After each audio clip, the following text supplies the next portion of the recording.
Mono red burn without burn spells? Let's check it out.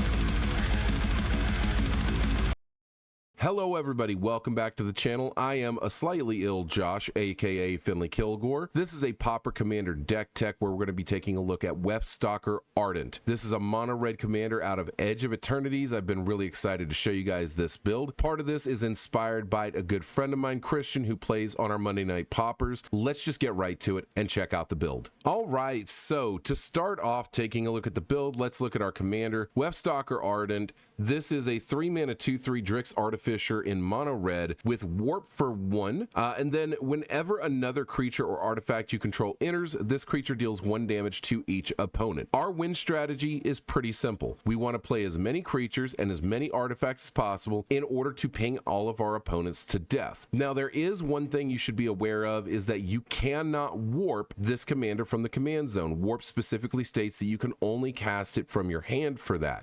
Unfortunately, this guy just doesn't ever get to cost 1 for us. It's a little sad, but so what do we have built around this guy in order to win? Well, first of all, we need to take a look at what we have in our creature base, because our creature base is going to give us even more pinging damage. Starting off, we've got Cinder Pyromancer, taps to deal 1 damage to target player. Whenever you cast a red spell, you can untap him, so very good card to have. We've got a Dark Dweller Oracle. All of the tokens that we're making are going to allow us to impulse draw, so being able to get those impulse draws is going to help us to stay in the game. We've got Firebrand Archer, 2 mana, 2/1. You know what it does. Cast a non-creature spell, it pings. We've also got a Kessig Flame Breather in the deck to do the same exact thing. We've got the Molten Gatekeeper. This is a 3-mana 2/3 artifact creature. Whenever another creature enters the battlefield under you control, it deals 1 damage to each opponent. We've also got Pendragon Strongbow in here, because why wouldn't you have Pendragon Strongbow? We've also got the Ingenious Artillerist. Whenever 1 or more artifacts enter, it deals that much damage to each opponent. We've got the Witty Roastmaster. This is going to also ping for every creature that enters the battlefield. Reckless Fireweaver. Whenever an artifact enters, it's going to deal 1 to each opponent. Let's throw in more. Mycetian Elder. This makes one of those annoying 0/1 black wizards that whenever you cast a non-creature spell, the token deals 1 damage to each opponent. Yeah, we're going to do some serious damage by just having certain creatures on the board.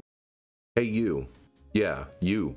I happen to hear that you're not subscribed to the channel and you haven't been hitting like on the videos. Hit the subscribe button. And while you're at it, leave some comments down below. I like hearing from you. You can also go follow my Instagram page, @finleekilgore, my whatnot page. Username is finleekilgore. I like selling cardboard. If you enjoy buying cardboard, you can go down to the description below and get $15 in free credit that you can use on my store. Just remember that it's for first-time users only, and shipping and handling charges may apply.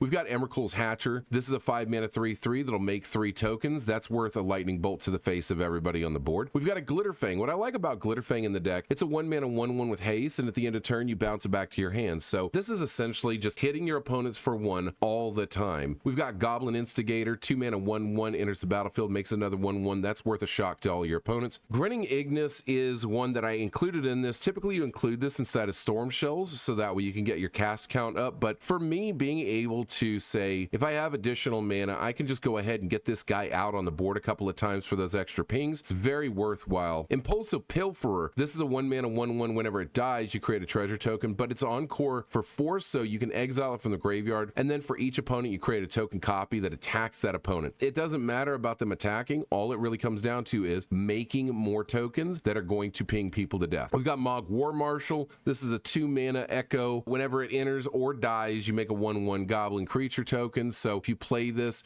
for the echo cost, it's going to make a 1/1. It will also come in, that's worth 2 damage, and then it will die, that's going to be worth 3 damage. We've also got an Ornithopter of Paradise, counts towards artifact and creature, but more than anything, it's a mana dork and a decent blocker in the sky. We've got Patron of the Arts, another card that I think a lot of people don't really consider very much, but Patron of the Arts, 3-mana 3/1, Dragon Noble. Whenever it enters the battlefield or dies, it creates a treasure token, so that's worth 2 damage for us, and then when it dies, it's worth a 3rd damage. We've got Rapacious Dragon, 5-mana 3/3 flyer, can get in for damage if need be, but whenever it enters, it makes 2 treasure tokens. That's worth a lightning bolt to everybody's face as well. Rapacious one is a 6-mana 5/4, very good for attacking with trample. Whenever it deals combat damage to a player, you put that many 0/1 colorless Eldrazi spawn tokens onto the battlefield, so that's definitely more than a lightning bolt, so he gets included in the deck list. Tavern Scoundrel, whenever you win a coin flip, you make 2 treasure tokens, and you can pay 1 to tap, sacrifice another permanent, and then flip a coin. Tiamat's Fanatics is a 5-mana 4/3 with haste and myriad, so whenever it attacks, for each opponent other than the defending player, you make a token of that same creature that is tapped or attacking. So this really is just a way for us to be able to get 3 additional creatures out on the board. Voldaren Epicure is also very good. 1 mana 1/1 whenever it enters, it's already going to ping everybody for 1, but then you get to make a blood token. So if you've got one of these pingers on the board, putting this guy out on the board, he is going to hit everybody for 1, then hit everybody for 1 off of Weftstalker Ardent's trigger, and then the blood token will come in, creating another point of damage. So from there, we have to look at the spells that we're casting. The spells that we're casting, we want to try to make sure we are getting at least 2 tokens out of every one of these. We do not want to get less than 2 tokens. Less than 2 tokens is not going to give us the amount of damage that we need to be able to win. So Dragon Fodder, 2 mana spell that's going to give us 2 tokens. Empty the Warrens. If you're able to get a lot of spells cast off, this can hit for a ton of damage. Forbidden Friendship, 2 mana makes 2 tokens. We've got Glimpse of the Impossible. What I really like about this card, it's a form of impulse draw for us, but if we choose not to use any of the cards there, it will make Eldrazi tokens for every card that remains exiled. So we could just have that make 3 tokens and hit for 3 damage. Goblin War Party, 4 mana sorcery that will create 3/1/1 tokens. That's 3 damage on the board. We've also got Hordling Outburst. That's a 3 mana that will make 3 goblin creature tokens. Krenko's Command, 2 mana makes 2 tokens. We've got Kuldotha Rebirth, one of the all-stars of Pauper, right? 1 mana, sack an artifact. You can make 3 goblin creature tokens. We also do have other cards that are going to hit opponents. So for instance, Grab the Prize, going to be one of those loot effects. We discard a card, draw 2 cards. Then if the discarded card wasn't a land, it's going to hit everybody for 2. Pirate's Pillage, discard a card, draw 2 cards, but it also makes 2 treasure tokens. Reckless Abandon is a 1 mana. In addition, you can sacrifice a creature. This deals 4 damage to target creature or player. So we can use this as a source of burn if we need, but we can also use it as a source of removal, and we don't really care about losing some of the creatures we have. Reckless Impulse and Rin's Resolve are going to give us extra impulse draw, so that way we can get into cards that we need. You've Been Caught Stealing is one that I would typically run inside of some form of a Storm Rituals type of deck. If you have 3 opponents that have already been hit for damage, then you'll make a treasure token for each of those. Those 3 treasure tokens turn into 3 damage to everybody. Seize the Spoils, another one, discard a card,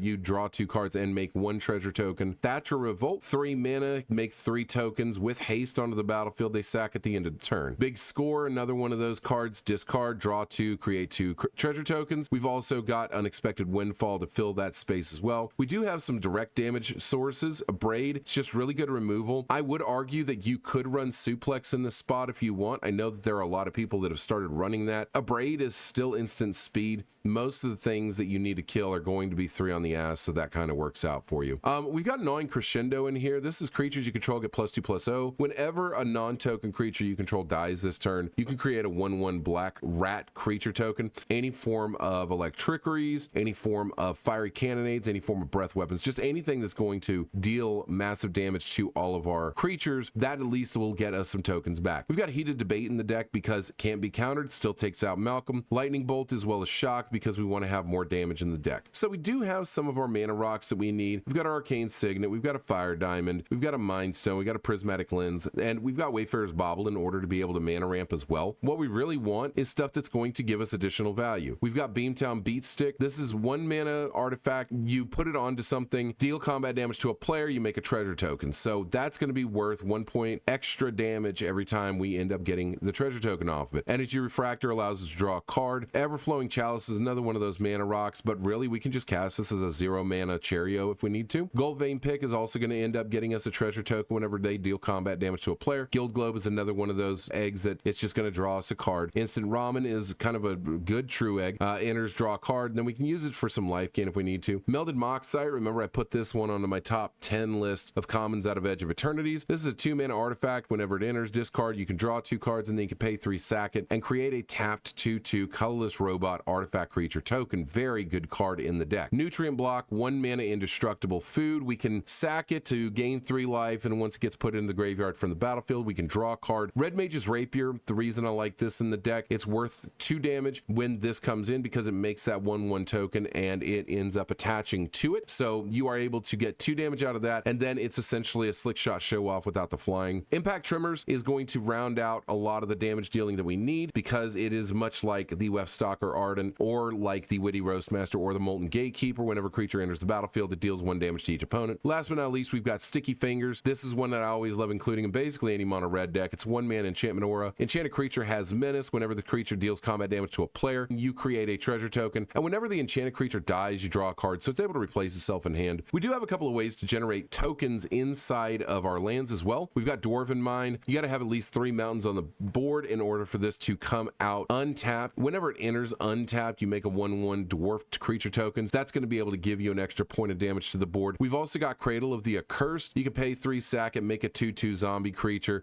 The rest of this, we've got a Sunscorched Desert because we want to hit people for as much damage as possible. We've got our Ash Barrens just to be able to do a little bit of deck thinning. Arksteel Citadel, as well as the Great Furnace, in order to be able to get the artifact lands coming in and dealing a point of damage. And then the rest of this is rounded out by a Forgotten Cave for cycling and card draw with another 29 mountains, and that is it. The idea here is play out pingers, then play all your spells that are going to get a bunch of damage out on the board. Just absolutely devastate everyone at the table. Now, I have seen this in action a couple of times. Again, it is absurd how much damage this thing can do. I'm very happy with this deck build. I play tested this particular build, and it seems like it runs very fast. I want to hear from you. Let me know down in the comments what you think about the build. Make sure that you subscribe to the channel, hit the like button. I am aiming by the end of this year to hit at least 250 subscribers. It is a long shot. I really think we can do it, so make sure you're sharing the channel with everybody as much as possible. So yeah, with that said, thank you. I'm gonna go lay down and get some sleep because I am sweating and feeling very ill, but I wanted to make sure I got at least one video out for you guys. Until the next video, y'all take it easy, and later.